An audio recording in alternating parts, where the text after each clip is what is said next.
Last time question number 4 तक देखा गया था। आज हम लोग स्टार्ट करेंगे क्वेश्चन नंबर 5। सर्विस टैक्स में हम लोगों ने क्वेश्चन नंबर 4 तक स्टडी की थी, हाँ या ना? जरा देखिए क्वेश्चन नंबर 5 क्या है।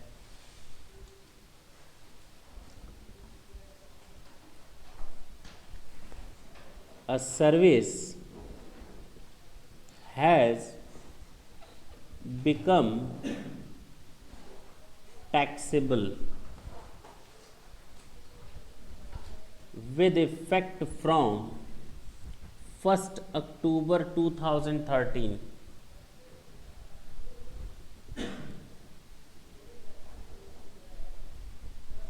अब हमारे पास कुछ केसेस दिए हुए हैं। Case number 1, 2, 3, 4, 5 and 6। Time of issue of invoice, तो डेट ऑफ इनवॉइस दिया हुआ है। डेट ऑफ इनवॉइस दिया है 25 of September 2003 13 sorry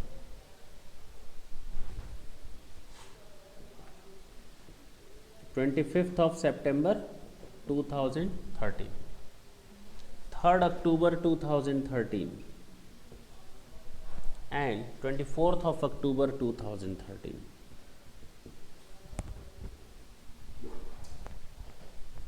Amount of invoice,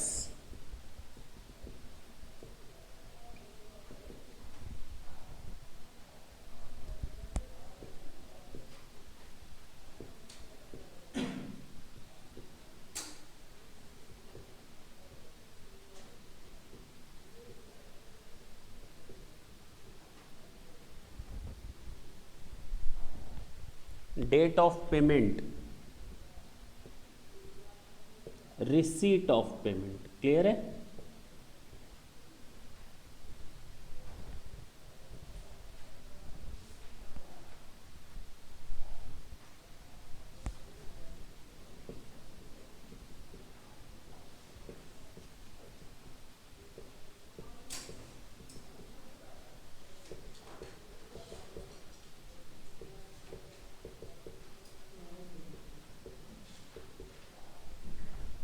amount of receipt,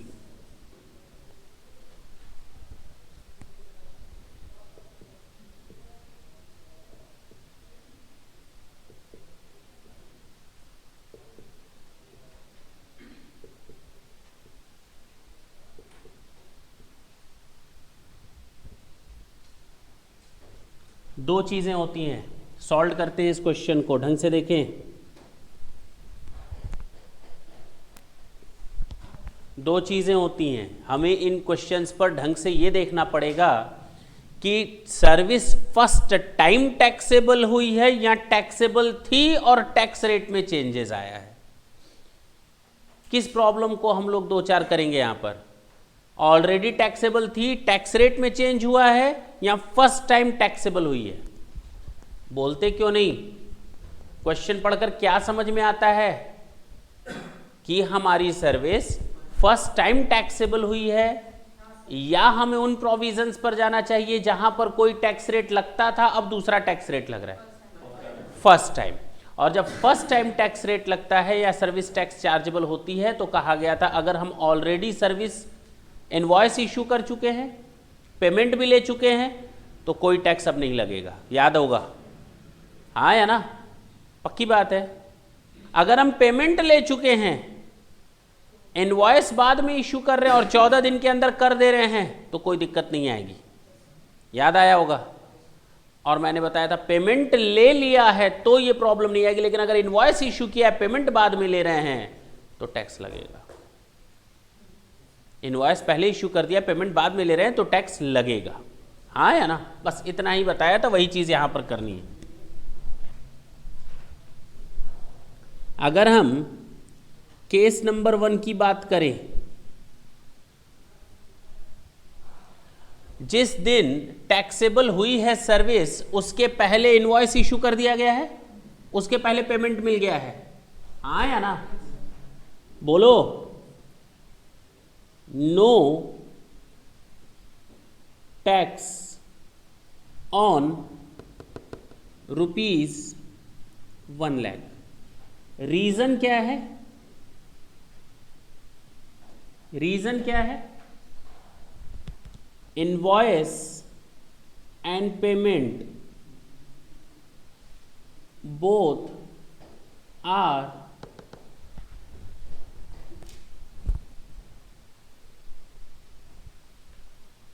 invoice is issued before 1st October, बोलो, and payment received before 1st October। पक्की बात है? This is your reason. मैंने पहले बताया, आते ही बताया कि हम लोग किस प्रॉब्लम को फेस कर रहे हैं। केस क्या है main? Service become taxable what? First time. बोलो ना, पक्की बात है। केस 2 की बात करें, दोनों पहले ही है लेकिन पेमेंट हमें केवल 60,000 तक मिला है।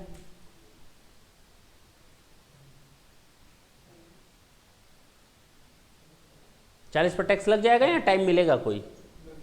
40 पर टैक्स लग जाएगा। क्यों? टैक्स ऑन ₹40,000, पेमेंट रिसीव्ड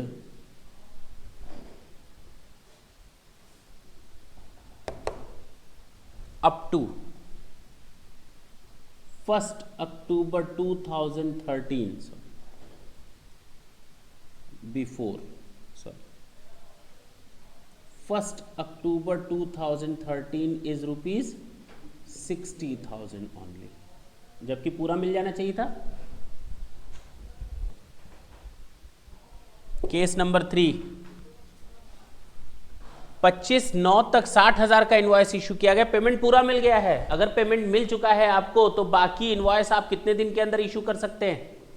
14 दिन के अंदर, तो माफ हो जाएगा पूरा, हाँ या ना? No tax on ₹40,000 if invoice issued within 14 days from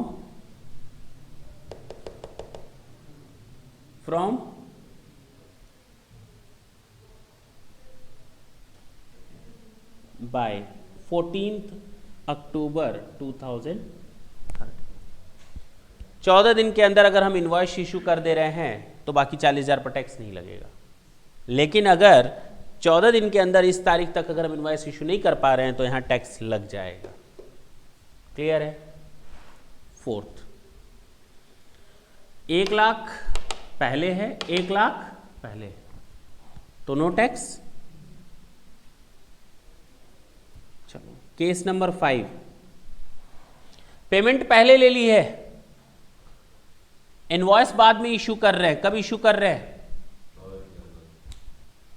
3 अक्टूबर, 14 दिन के अंदर। No tax cause invoice issued within 14 days. Clear हुआ? और लास्ट वाले केस में 14 दिन के अंदर नहीं हो पाया इनवॉइस इशू तो टैक्स लग जाएगा।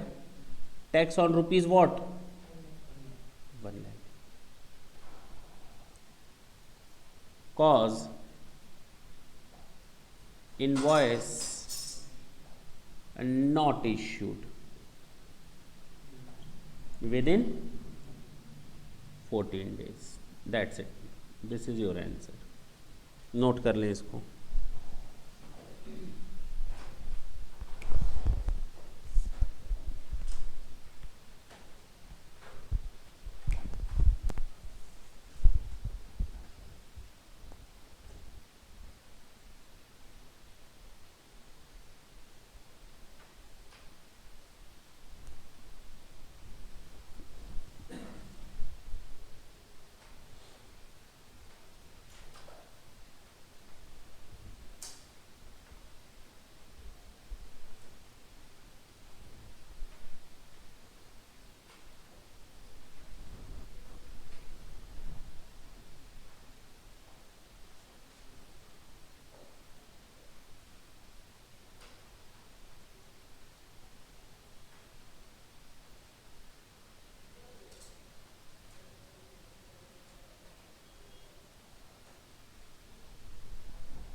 देखिए क्वेश्चन नंबर 6 देखें।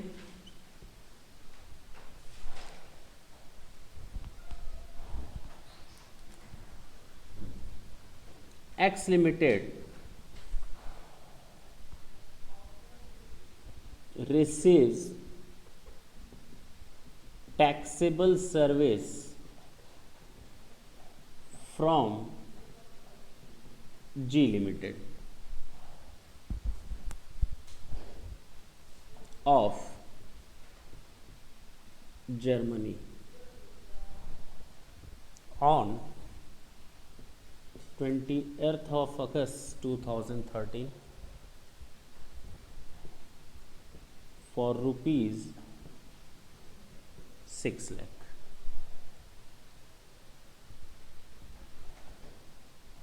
G Limited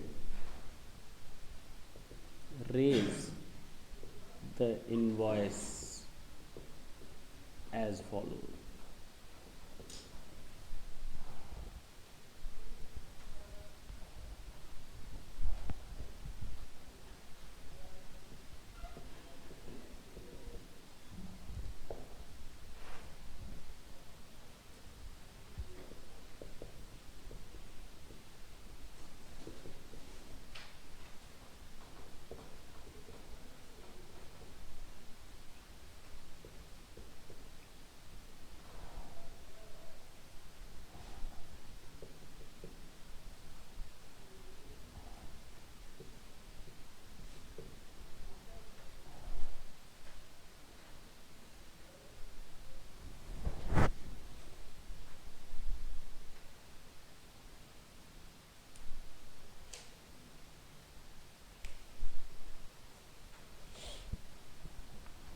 चलिए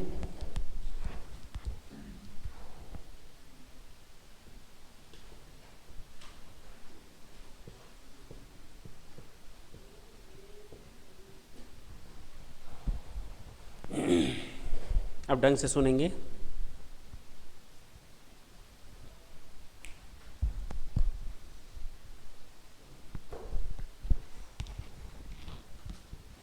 ये स्पेसिफाइड पर्सन का केस है। किसका केस है? हम सर्विसेज कहां से ले रहे हैं? जर्मनी से, ठीक है ना। Not with standing anything content in these rules, छोड़ दो रूल्स को, जो रूल 3 पढ़ा था पीओटी रूल्स का उसको भूल जाओ। Not with standing anything content in these rules, जो भी हम लोगों ने रूल 3 में पढ़ा था कि इनवॉइस इश्यू हो जाना चाहिए 30 दिन के अंदर, नहीं हो पाया तो उस केस पे क्या होगा, हो गया तो क्या होगा। बैंकिंग के केस में 45 डेज ये देखा था हम लोगों ने। Notwithstanding anything contained in these rules, the point of taxation in respect of person required to pay tax. Who one is required to pay tax? Recipient. अब यहां पर कौन टैक्स पे करेगा? सर्विस का रिसीवर, ना कि सर्विस प्रोवाइडर। कौन? सर्विस रिसीवर, ना कि सर्विस प्रोवाइडर। सर्विस रिसीवर को टैक्स पे करना है। अरे सर्विस प्रोवाइडर तो आउटसाइड इंडिया में है, उससे हम टैक्स कैसे ले सकते हैं? हम किससे टैक्स लेंगे? सर्विस रिसीवर से। कहां से लेंगे? सर्विस रिसीवर से। किससे लेंगे पैसा? सर्विस रिसीवर से। As recipient of service under the rules made in this respect of services notified under section 68 subsection 2 of the Finance Act falana shall be the date on which payment is made. Shall be the date on which payment is made. हम service receiver से कब tax लेंगे? 6 जनवरी को। Point of taxation क्या होगा? 6 जनवरी, और 6 जनवरी को जो टैक्स रेट होगा उसी टैक्स रेट से। तो जो सर्विस रिसिपिएंट होता है उसके केस में उल्टा है। क्या है? सर्विस रिसिपिएंट को डेट ऑफ पेमेंट पर ही टैक्स देना पड़ेगा, उसकी लायबिलिटी डेट ऑफ पेमेंट पर ही आएगी। मैं तुम लोगों से सर्विस ले रहा हूं, तुम लोग आउटसाइड इंडिया रहते हो, मैं इंडिया रहता हूं, मैंने सर्विस ली तो मैं तुम लोग को पेमेंट करूंगा। मैं जब पेमेंट करूंगा वही डेट ऑफ पेमेंट मेरे लिए पॉइंट ऑफ टैक्सेशन हो जाएगी। अब क्लियर है? हाँ या ना?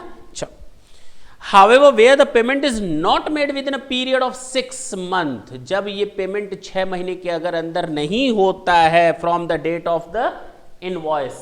इनवॉइस कब रेज किया गया है? 5/9, और 5/9 से 6 महीने के अंदर अगर इनवॉइस नहीं इश्यू हो पाया है तो उसके बारे में बोल रहा है। The point of taxation shall be determined as per the rule 3 discussed as above. तो रूल 3 में हम लोगों ने जो पढ़ा था फिर वो एप्लीकेबल हो जाएगा। मेरी बात समझना। Here service recipient is liable to pay the amount of service tax. The point of taxation shall be the date of payment, but the date of payment will be the point of taxation in those cases where the invoice where the payment is made within a 6 months from the date of the invoice. हाँ है ना? उसने जब invoice raise किया उसके 6 महीने के अंदर मैंने पेमेंट किया, तब तो डेट ऑफ पेमेंट मेरे लिए क्या माना जाएगा? 6 महीने की बात कर रहा है, तब तो मेरे लिए point of taxation date of payment होगा। लेकिन अगर 6 महीने के अंदर पेमेंट नहीं हुआ है तो हम लोग किसको बेस लेंगे? रूल 3 को। Further in case of associated enterprise, छोड़ दें थोड़ी देर के लिए, उस पर भी आएंगे। ये क्लियर है?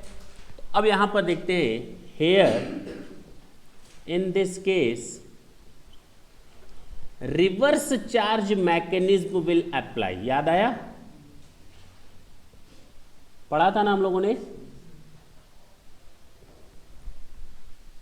Will apply and service recipient is liable to pay tax. Cause, reason क्या है? Service provider is in Germany. बोलो, की बात है ना? ना, the point of taxation shall be, क्या होगा इधर देखें,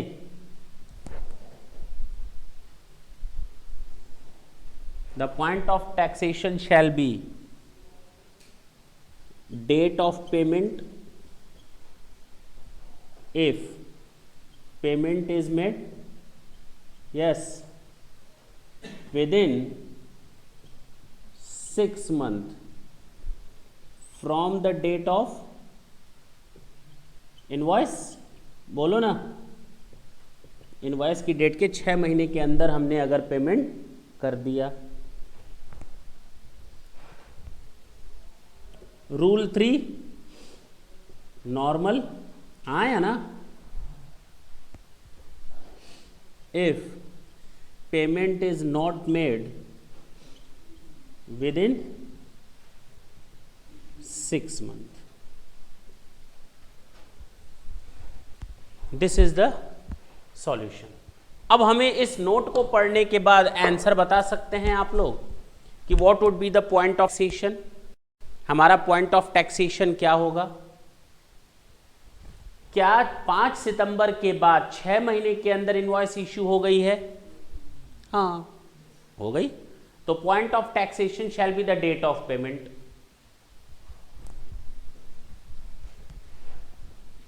case 1, payment is made within 6 months from the date of invoice, so point of taxation shall be 6th of January 2014। बोलो ना, केस 2 की बात करते हैं। इधर देखें, 5 सितंबर से 6 महीना जोड़ लें, अक्टूबर नवंबर दिसंबर, 3 महीना तो उधर खत्म हो गए, और 25 दिन इधर, तो 3 महीने 25 दिन तो 13 में, 14th में जनवरी फरवरी पूरा, यानी 5 महीने 25 दिन और 28 दिन और, यानी 6 महीने से ऊपर हो गया ना case. Payment is made, payment is not made within 6 months from the date of invoice, so point of taxation shall be, हाँ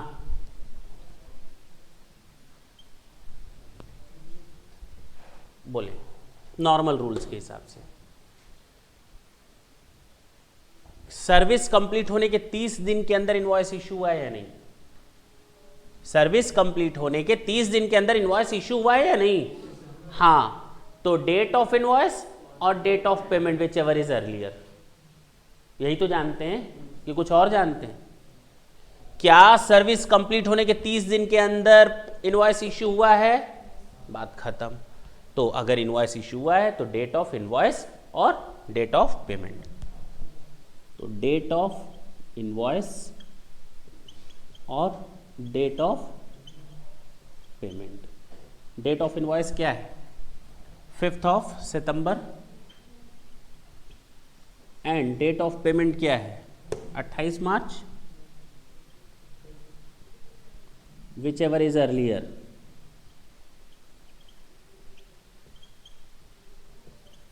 मीन्स क्या आ जाएगा? 5th of September 2013। नोट करें इसको। अब क्लियर हुआ? पक्का? 2 दिन में सब भूल जाता है, याद रखना। वो भूलेगा इसलिए क्योंकि प्रैक्टिस नहीं होगी।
क्वेश्चन नंबर 6 था ये। Question number 7, mister x CA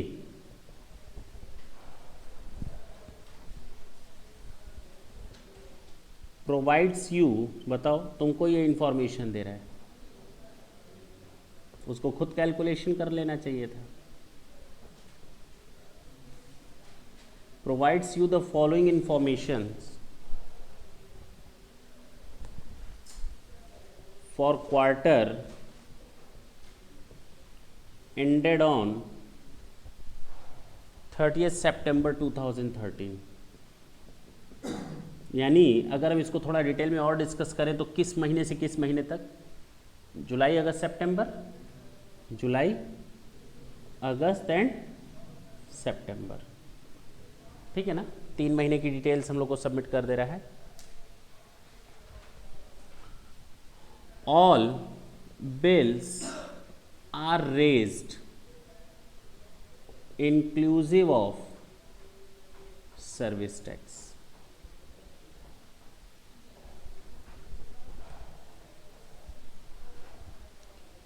पच्चीस जुलाई 2013 की बात है। Bill number 1010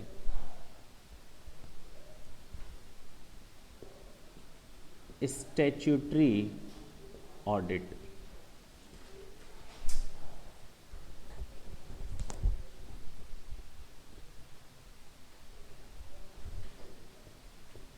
to R limited कितने रुपए का है? 3 lakh.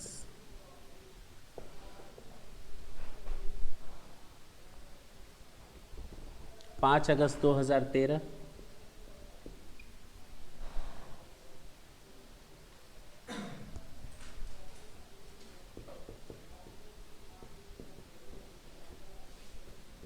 Internal audit to S limited.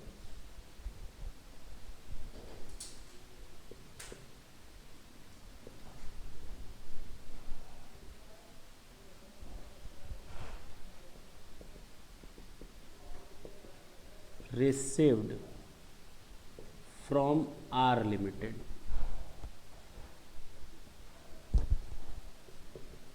Bill number 1010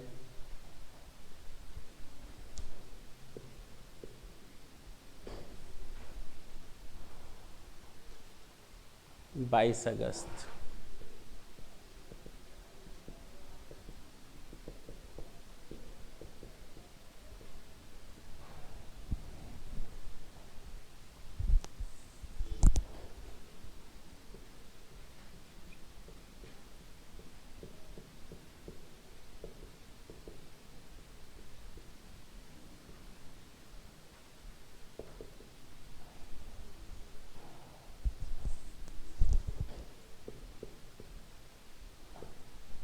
दो लाख 60,000।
ये आपका एक क्वेश्चन है।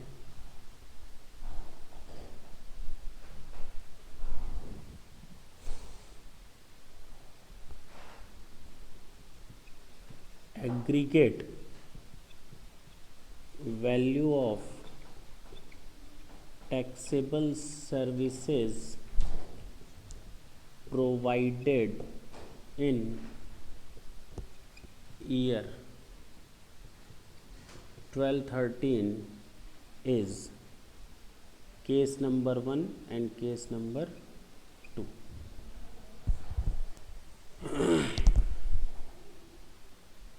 Not exceeds rupees 50 lakhs, exceeds rupees 50.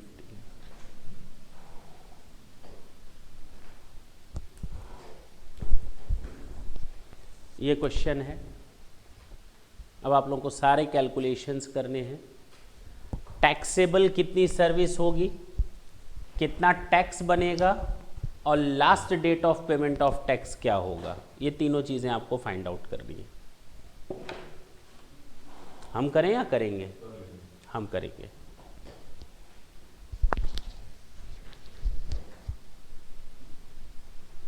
Case number 1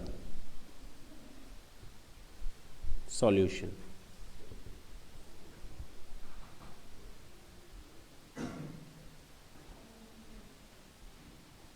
In this case, Mr. X is required to pay. Option होता है ना उसके पास एक ऑप्शन होता है कि वो नॉर्मल रूल्स को ना फॉलो करते हुए कहाँ चला जाए, रिसीट बेसिस पर पेमेंट करे। अगर 50 इंडिविजुअल, प्रोप्राइटर और पार्टनरशिप के केस में, अगर प्रीवियस ईयर में मेरा टोटल टैक्सेबल सर्विसेज 50 लाख तक या उसके अंदर हैं, तो there is an option to the SSC to pay the amount of tax to pay the amount of service tax on receipt basis. Clear? तो यहां पर in this case mister X is required to pay, means option is available to pay service tax on what basis, on receipt basis. तो value of taxable service,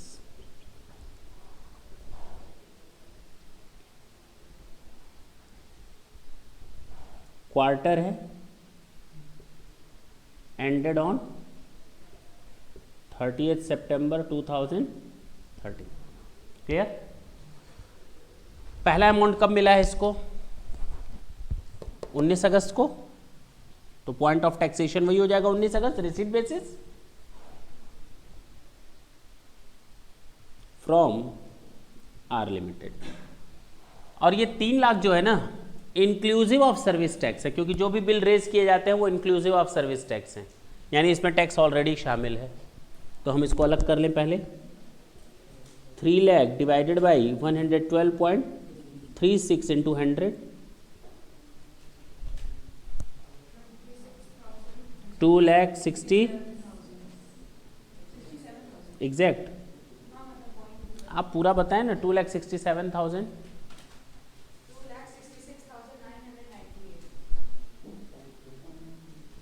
2,60,000, तो 2,67,000 ना, ये हो गया। दूसरा हमको कब मिल रहा है? 28 अगस्त को। फ्रॉम होम टी लिमिटेड, बोलो। 2,60,000,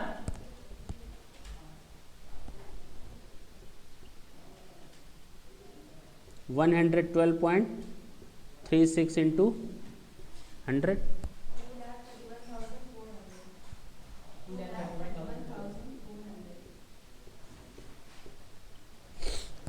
एक कैलकुलेटर दे देना बाबू।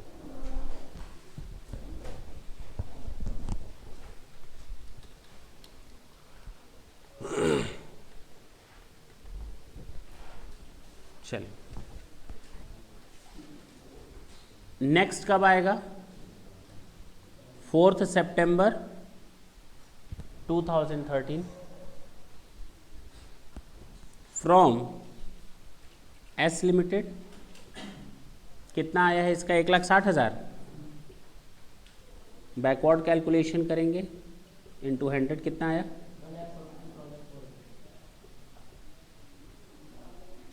बस ना, पूछो क्यों? क्योंकि ये तो अक्टूबर में चला गया, रिसीट अक्टूबर में है तो अक्टूबर के मंथ में टैक्सेबल होगा। रिसीट बेसिस पर टोटल बताएं।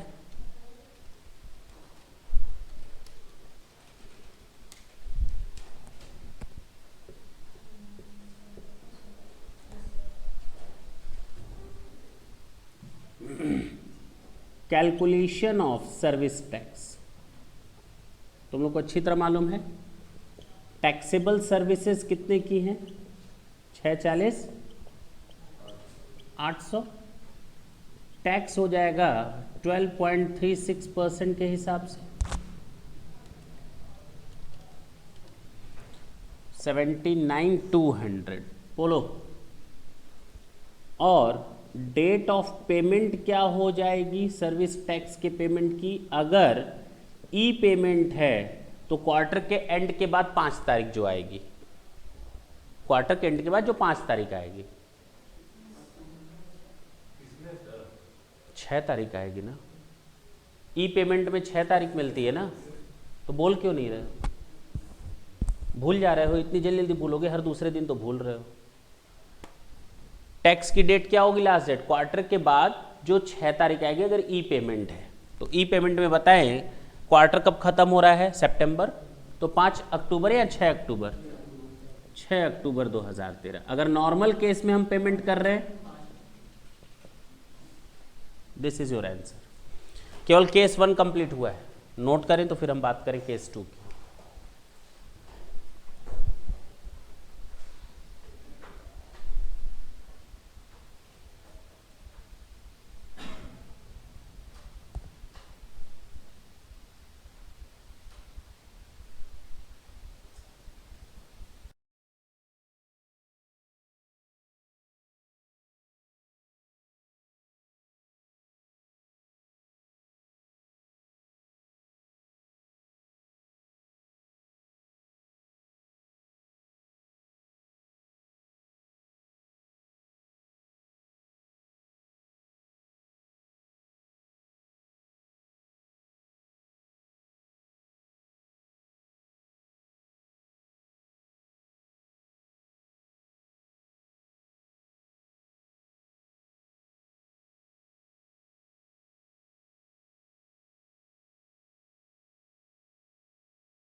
केस नंबर 2 की बात करते हैं।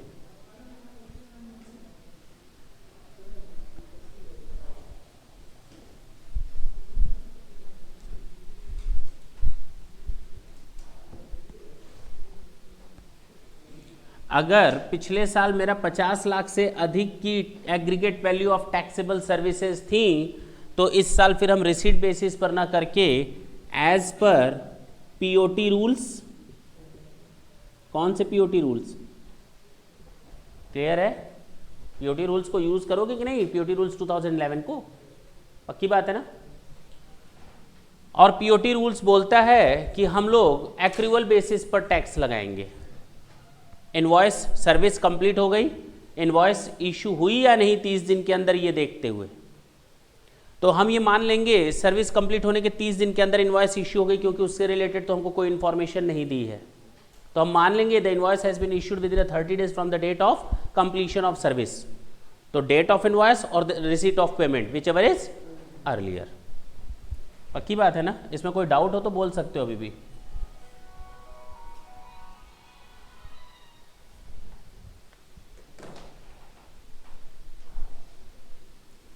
तो वैल्यूएशन ऑफ टैक्सेबल सर्विस,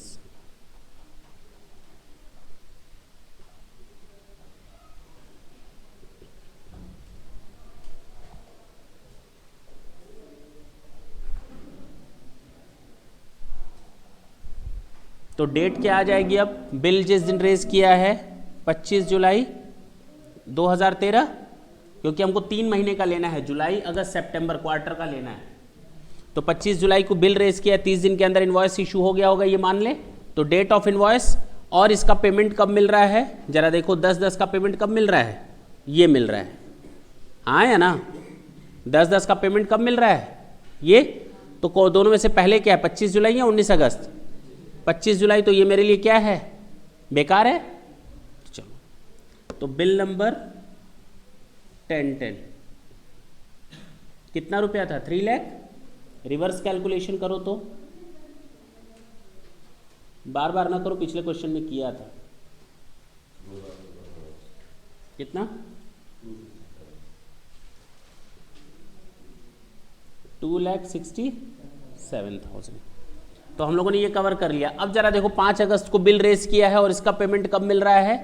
कुछ मिल रहा है इस साल इस क्वार्टर में और कुछ अगले क्वार्टर में मिल रहा है। तो हमें इससे क्या लेना देना? तो date of invoice whichever is earlier, तो 5 अगस्त को, हाँ या ना? बिल नंबर 1011 कितना रुपया था? 240 डिवाइडेड बाई इंटू 100, बताएं।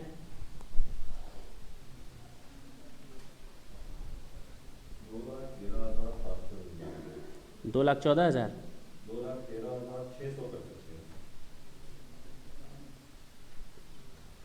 2,13,600। अब जरा देखिए ये सब हिसाब खत्म। 22 अगस्त को फिर बिल रेज किया गया है और पेमेंट कब मिला है इसका?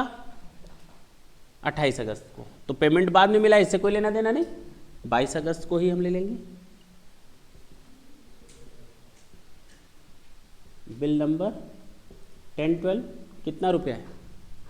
2,60,000 डिवाइडेड बाई इंटू 100। बता सकते हैं कितना आया?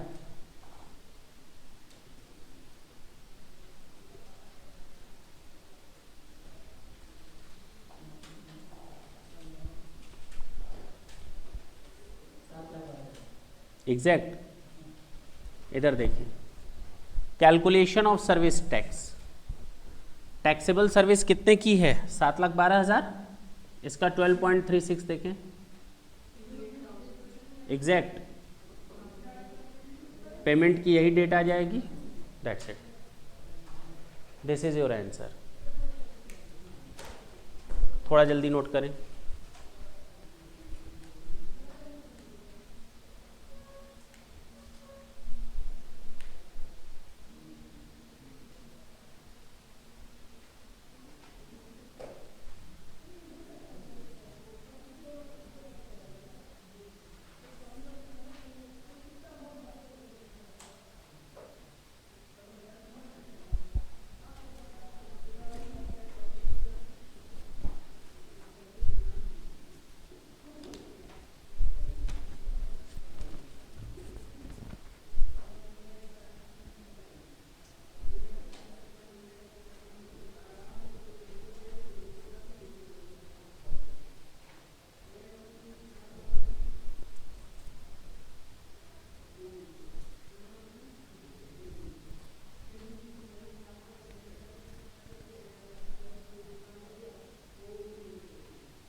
हटा सकते हैं।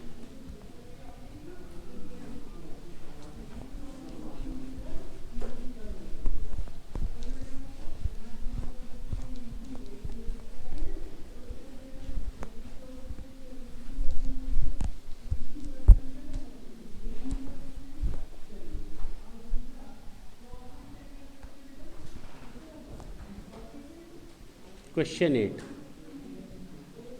Based on foreign currency exchanged,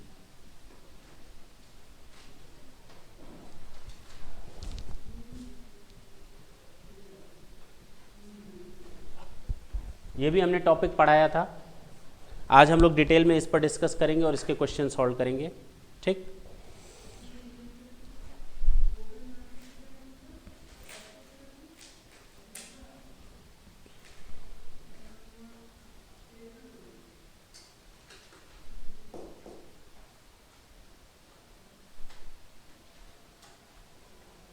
negative list जरा खोलें,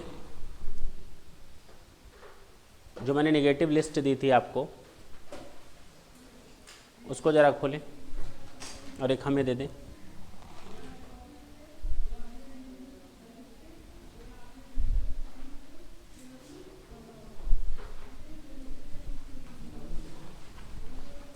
पेज नंबर 24 पर मिला।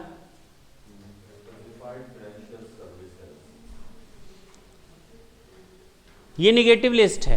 हम क्या पढ़ने जा रहे हैं, उस समय भी मैंने डिस्कस किया था, आज मैं फिर बताता हूं, फिर उसके बाद बढ़ते हैं कि हम लोग किस तरह के क्वेश्चन सॉल्व कर रहे हैं। फाइनेंशियल सेक्टर स्पेसिफाइड, अगर कोई bank services by way of extending deposits, loan और advances is so far as the consideration is represented by way of interest और डिस्काउंट।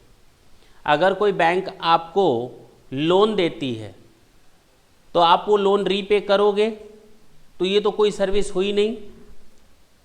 अगर मैंने आपको 10,000 रुपये दिए, आपने मुझे 10,000 रुपये लौटा दिए, this is not the part of the service. मालूम है ना, ये ट्रांजेक्शन इन मनी कहा जाता है। पैसों का लेन देन क्या कहलाता है, ट्रांजेक्शन इन मनी। और मनी में मैंने आप लोगों को सब बताया था, मनी के डेफिनेशन में प्रॉमिसरी नोट, चेक, ये वो सब बताया था, बिल्स वगैरह। जरा ढंग से देखें, बिल्स का मतलब BR, प्रॉमिसरी नोट वगैरह। यहां पर कह रहा है अगर बैंक आपको लोन देता है तो बैंक ने आपको कोई सर्विस दी, हाँ, लोन देने का, उसके अगेंस्ट बैंक ने लिया क्या आपसे, इंटरेस्ट और डिस्काउंट। ये इंटरेस्ट और डिस्काउंट बैंक के लिए टैक्सेबल होता है, होना चाहिए, होना चाहिए। लेकिन नेगेटिव लिस्ट में लाया गया है कि बैंक आपसे जो इंटरेस्ट और डिस्काउंट चार्ज करता है वो क्या नहीं माना जाता, सर्विस टैक्स के दायरे में नहीं आता। पहली चीज किनारे आया ना। दूसरा, services by way of sale और परचेज, जिस पर अब हम लोग डिस्कस करने जा रहे हैं। Services by way of sale और purchase of foreign currency amongst bank, एक बैंक दूसरे बैंक के साथ परचेज और सेल करता है फॉरेन करेंसी, निगेटिव लिस्ट में। एक बैंक अथराइज्ड डीलर के साथ परचेज और सेल करता है फॉरेन करेंसी, निगेटिव लिस्ट में। लेकिन बैंक अगर पब्लिक के साथ डीलिंग करेगा फॉरेन करेंसी की तो वो निगेटिव लिस्ट में नहीं है। बैंक अगर बैंक के साथ अमंगस्ट बैंक या बैंक टू अथराइज्ड एजेंट और डीलर, तो वहां पर इसको छूट दी गई है, वो निगेटिव लिस्ट में है। लेकिन अगर उसको नॉर्मल पब्लिक के साथ आप डील करोगे तो वो निगेटिव लिस्ट में नहीं है। तो services by way of sale और purchase of foreign currency amongst bank और authorised dealer of foreign exchange और amongst bank and such dealer.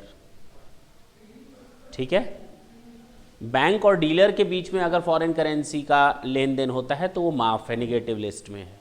लेकिन पब्लिक के लिए ये माफ नहीं है। Services by way of extending deposits, loans और advances so for as the consideration is represented by way of discount और इंटरेस्ट। ठीक है, ये क्लियर हुआ? हाँ या ना? यानी अगर बैंक ने आपको ओवरड्राफ्ट फैसिलिटी दी है, लोन दिया है, होम लोन दिया है, पर्सनल लोन दिया है, या आपका बिल डिस्काउंट किया है, वो सब माफ है, वो सब निगेटिव लिस्ट में है। इंटरेस्ट और डिस्काउंट पूरा का पूरा क्या है, निगेटिव लिस्ट में। अब आते हैं यहां पर, जो मैंने यहां पर टॉपिक लिखा है, वापस आते हैं इस पर।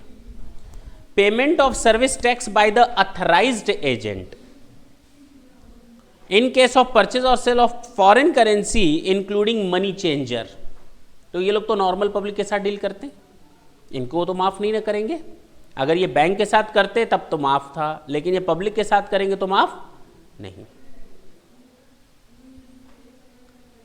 It can be paid. अब इनके पास दो ऑप्शन होते हैं।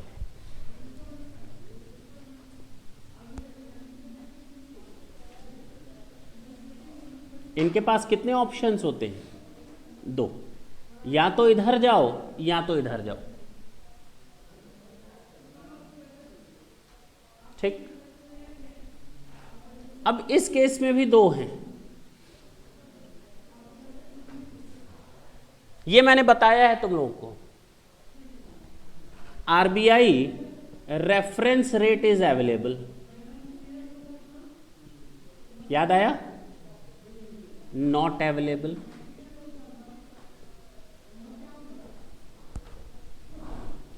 याद आया ना? अगर आरबीआई का रेफरेंस रेट अवेलेबल है तो फिर दो चीजें आती हैं। नहीं याद आया होगा, भूल गए थे हो, मतलब घर पे तो खोला नहीं होगा किताब। आरबीआई का रेफरेंस रेट अगर अवेलेबल है तो फिर से दो चीजें आ जाएंगी।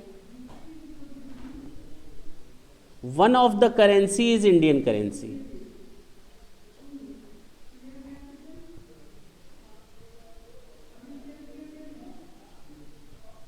Neither of the currency is Indian. याद आया? नहीं याद आया?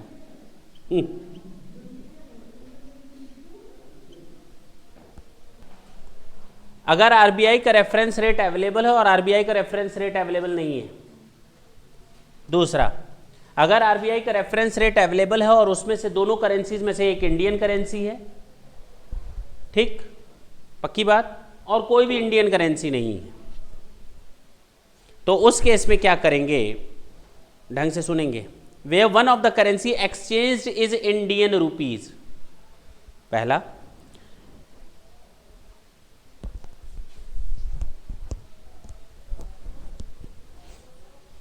मैंने $100 खरीदे और $1 उस समय 45 रुपए का था। आरबीआई का रेफरेंस रेट है 44 रुपीज। कितना है? तो बताओ, हमें जो टैक्सेबल सर्विसेज दी गई हैं उसके बदले कितना चार्ज किया गया? एक रुपया पर डॉलर। और कितने डॉलर मैंने खरीदे, यानी हमसे कितना रुपया वसूल लिया गया? अब बात समझ में आई? नहीं समझ में आई बात? ये वैल्यू ऑफ टैक्सेबल सर्विस है। Buying rate minus reference rate. कौन सा रेफरेंस रेट? आरबीआई का, इनटू नंबर ऑफ यूनिट्स, जितनी भी करेंसी खरीदी गई हो, या सेलिंग रेट, बोलो, minus reference rate into number of currencies. Clear हुआ? नहीं? हमसे बैंक कितना ही तो फायदा कमाएगा। इन दोनों का डिफरेंस, या तो बाय करेगा या तो सेल करेगा। बाई में भी कमाएगा और सेल में भी कमाएगा। सस्ते में बाय करेगा और महंगे में सेल करेगा। पक्की बात है? तो जो दोनों का डिफरेंस होता है वो उसका फायदा। जितने यूनिट्स उसने बेची है करेंसीज, मल्टीप्लाई कर दो। अच्छा, जो आया वैल्यू, टैक्स रेट क्या लगेगा?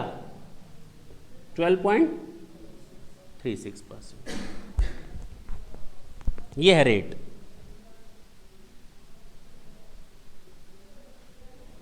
यहां तक कोई दिक्कत है? अगर दोनों करेंसीज इंडियन करेंसीज ना हो, कोई भी इंडियन करेंसी ना हो, तो कहा गया दोनों को इंडियन करेंसी में कन्वर्ट करो।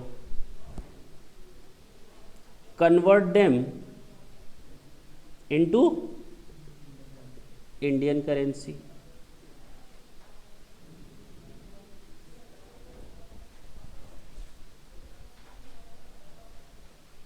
और जो इनमें लोअर होगा, लोअर ऑफ अबाउ, दो लोगों को इंडियन करेंसी में कन्वर्ट करोगे, दोनों फॉरेन है, दोनों को किस में कन्वर्ट करोगे? इंडियन करेंसी में, और जो इसमें लोअर होगा उसका 1% ले लो।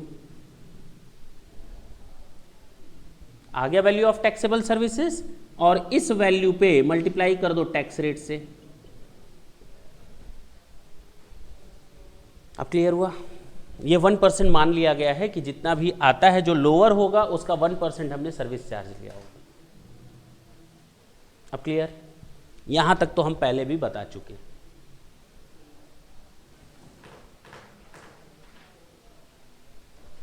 चलो एक क्वेश्चन सॉल्व करते हैं, नोट करना है, इसके लिए जगह छोड़ देंगे आप, इसके लिए जगह छोड़ देंगे, ठीक है? इस हिस्से को आप नोट कर लें, तो इस पर पहले क्वेश्चन सॉल्व हो जाए, सारा बता देंगे फिर कंफ्यूजन होगा।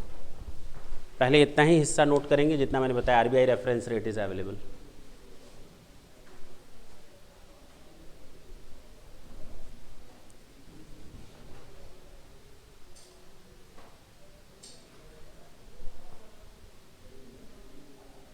ये सब तो बताया था उस समय, नोट नहीं किया था? अच्छा,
देखें इधर, एक मिनट, इसको तुरंत खत्म करें, नॉट अवेलेबल वाले को।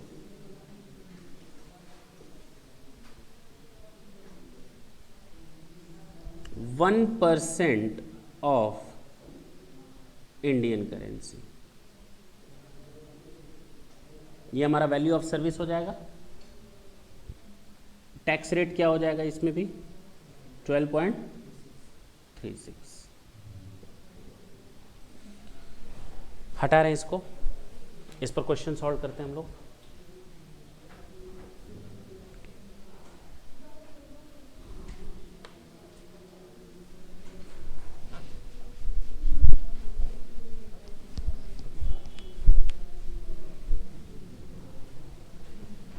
हम लोग अभी ऑप्शन 1 की बात कर रहे हैं, जो अभी हम लोगों ने डिस्कस किया है।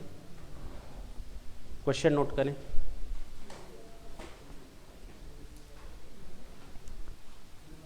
Question number 8,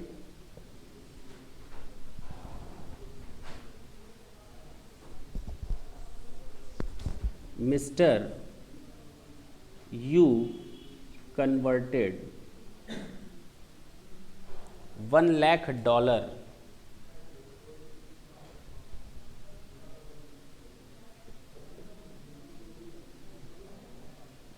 in Indian currency.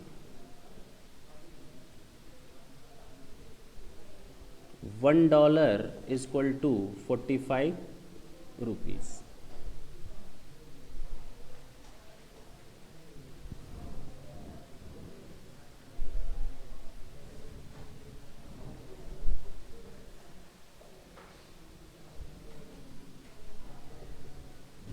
RBI reference rate is 45.50 per dollar. Solution इधर देखें,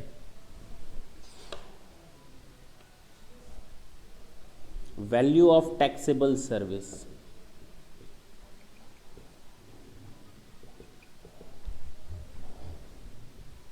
$45.5 माइनस 45। बैंक ने हर एक डॉलर पर कितना कमाया? 50 पैसा। तो 1,00,000 डॉलर पर कितना कमाया होगा? 50,000 रुपये। टैक्स 50,000 का 12.36%, बताएं।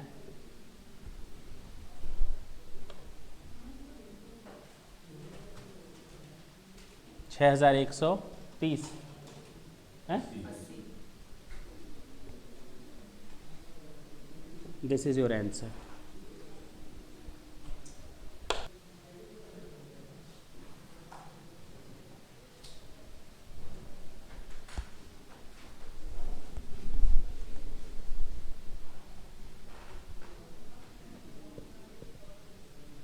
Mr. U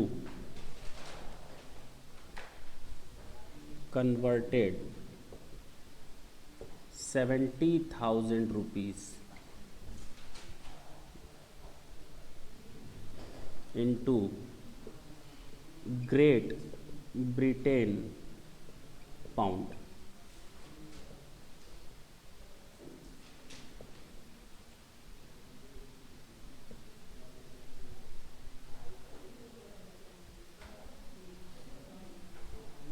And exchange rate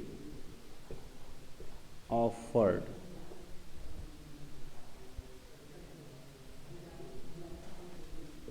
was ₹70.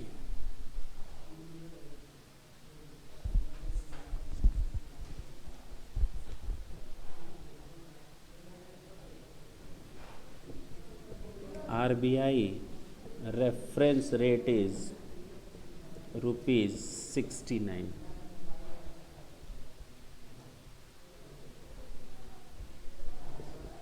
Calculate service tax. Solution इधर देखें, जो एक्सचेंज रेट ऑफर किया गया हमको 70 रुपीज पर GBP किया गया है, हाँ या ना, पर GBP, और हमें RBI कहता है 69 पर GBP। GBP का मतलब ग्रेट ब्रिटेन पाउंड। अब हमें सर्विस टैक्स का वैल्यूएशन करना है, तो 1 सेकंड लगेगा। वैल्यू ऑफ टैक्सेबल सर्विस कितना आ जाएगा?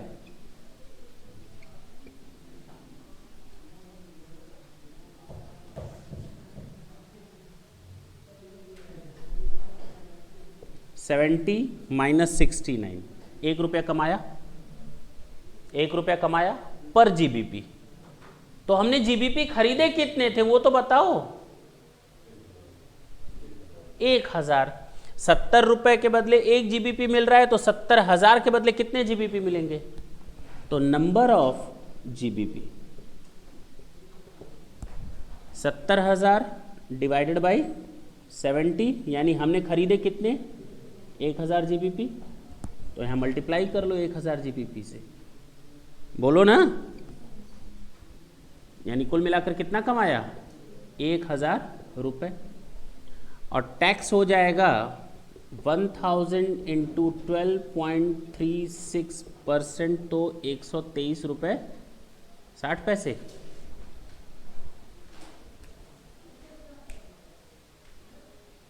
नोट करें ना आप, उसमें रुपए दिए, उसमें पौंड दिया हुआ था। उसमें डॉलर दिया हुआ था। हमें किससे मतलब है कि जो हमारा रेफरेंस रेट है, बाइंग रेट या सेलिंग रेट, जो अवेलेबल हो, ठीक है, आरबीआई का रेफरेंस रेट और जितने पे कन्वर्ट किया गया है उन दोनों का डिफरेंस।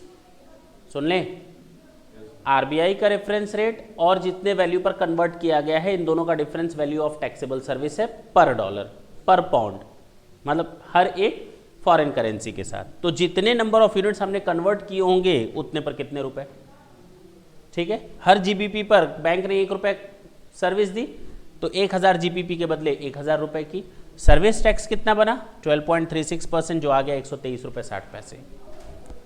हटा सकते हैं इसको, पक्का? कोई दिक्कत है तो बोले। हाँ बोले। हाँ तो मैंने डिफरेंस ही तो लिया है, कोई मतलब नहीं है, हटा दें इसको।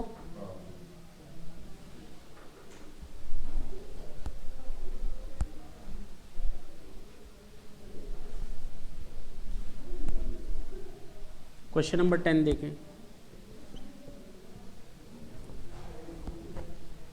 Question number 10, R has converted, Mr. R converted ₹1,50,000 into GBP। अब तो GBP का मतलब समझ में आया गया।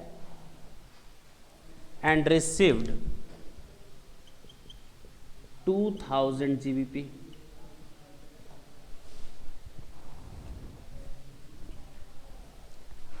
RBI reference rate is not available।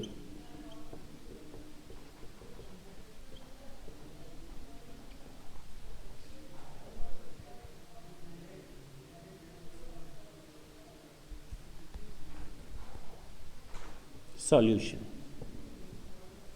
मैंने क्या लिखवाया है, जहां पर आरबीआई का रेफरेंस रेट न मालूम हो और हमारे पास इंडियन करेंसी मौजूद हो तो value of Indian currency multiplied by 1%, ये आ जाएगा वैल्यू ऑफ सर्विस। बोलो ना, नहीं तो वैल्यू ऑफ इंडियन करेंसी कितनी है, इसका 1% कितना आया 1500। टैक्स कितना बन जाएगा इस पर, 1500 का 12.36%, 190 के आसपास आएगा।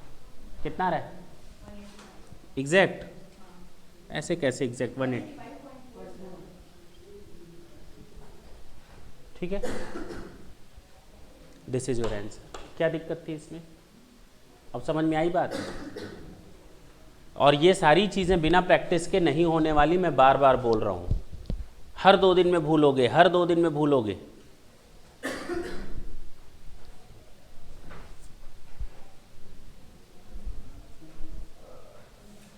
क्वेश्चन नोट करें। ऑप्शन 2 देख लें।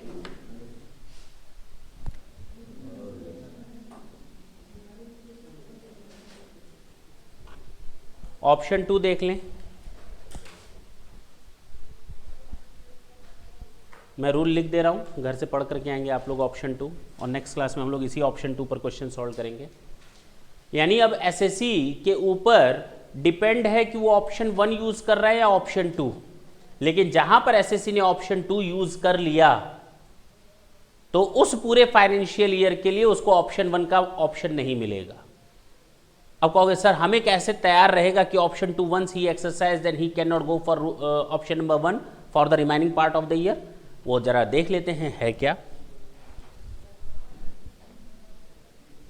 याद रखना इसमें टैक्स रेट वो 12.36 नहीं रहेगा, पूरे सर्विस टैक्स को एक तरफ रख दो। टैक्स रेट वाज 12.36, लेकिन अब इस केस पे 12.36 टैक्स रेट नहीं रहेगा। For currency exchanged up to ₹1 lakh,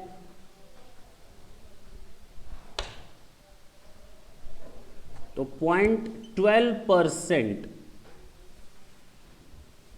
of exchanged currency. अगर 90,000 है तो 90,000 का सीधे 0.12%, 1 लाख तक तो हमें यही ले लेना है, या 30 रुपए, या ₹30, विच एवर इज हायर, यानी गवर्नमेंट कभी भी 30 रुपए से कम तो नहीं मानेगी। क्यों भाई? गवर्नमेंट कहेगी हमको कम से कम 30 रुपए तो चाहिए ही तुमसे। अब तुम 100 रुपए की करेंसी एक्सचेंज करो और 100 रुपए का 0.12% निकालोगे तो 12 पैसे कहाँ से दोगे तुम? है कि नहीं? हमें कम से कम 30 रुपए चाहिए ही चाहिए। दूसरा, ये टैक्स है, याद रखना, ये वैल्यू नहीं निकली है, tax itself it's a amount of tax. दूसरा, मोर देन 1 लाख,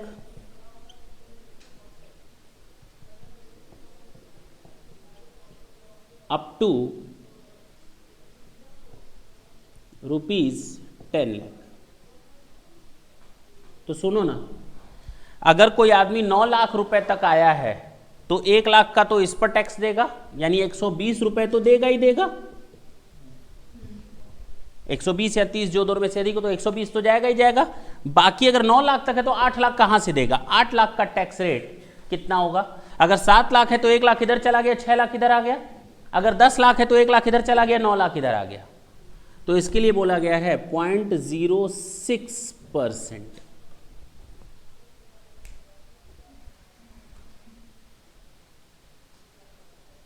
यानी 9 लाख रुपए के लिए इधर आ गया और 1 लाख के लिए इधर। तो 9 लाख का 0.06% कितना होता है? 540। हाँ या ना? यानी अगर कोई एग्जैक्ट 10 लाख तक की सर्विसेज देता है, करेंसी एक्सचेंज करता है, तो 540 और 120, 660 रुपए तो उसकी जेब से निकलेगा ही निकलेगा टैक्स के नाम पर। लेकिन अगर मोर देन 10 लैक्स है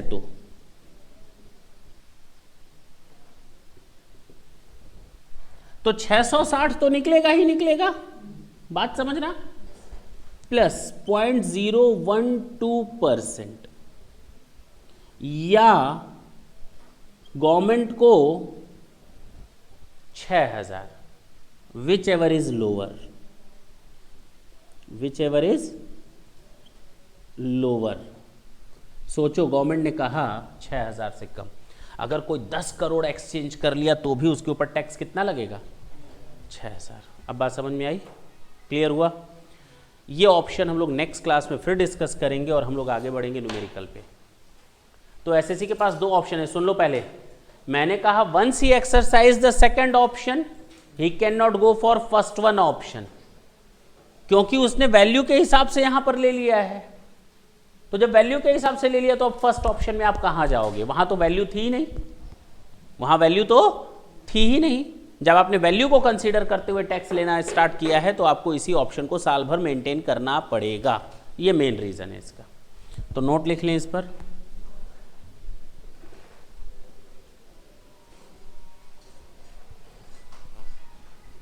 Once the SSC opt second option,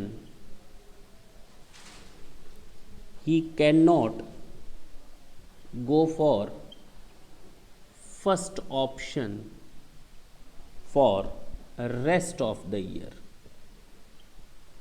clear है? तो आप लोग ये करके आएंगे। नेक्स्ट क्लास में हम लोग इसके क्वेश्चंस भी देखेंगे और आगे भी बढ़ेंगे। ठीक, थैंक यू बच्चों।